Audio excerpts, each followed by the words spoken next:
Блокада бөлүп сырткы дүйнөдөн. Боздоп өчтү далай өмүр гүлдөгөн, миллиондон ашык адам кырылган. Ал азапты айтуудан да сүрдөнөм. Ленинград тарыхында кара так кетти чиркин, жүрөктөрдү жаралап. 3 жыл бою калып калың курчоого, ар бир үйдү ажал турган сагалап. Гүлдөгөн шаар гүлдөй соолуп алсырап, кыш сугунда жылуулук жок калтырап. Үйлөр эмес кала тоңуп турдуго, жанбай калган көчөсүндө шам чырак.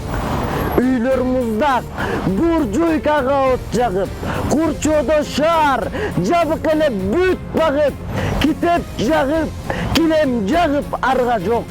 Ачтан, сууктан эл кырылды күч тайып. Көз жаш тоңуп адам жүрөгү. Мага дагы келет дешкен күн эми, өлүм күтүп моюндашып аргасыз. Тирүүлүктөн үзүлдү го күдөрү. 42 жылдан баштап балдарды, жеткиришти карары жок калганды. Аркай жака кетип жатты жетимдер, өзү менен ала кетти арманды.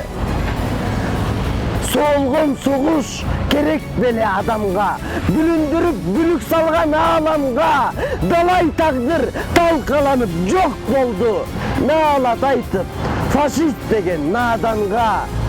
Болсо дагы эт жүрөктү өрттөгөн, блокада курмандыгы көптөгөн.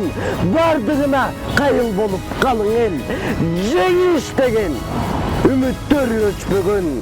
Эмне деген көз жаш, азап кайгылар. О адамзат, эмне деген жансыңар. Согуш эмес жеренени сүйүнтүп, ынтымакты ырдасынчы жарчылар.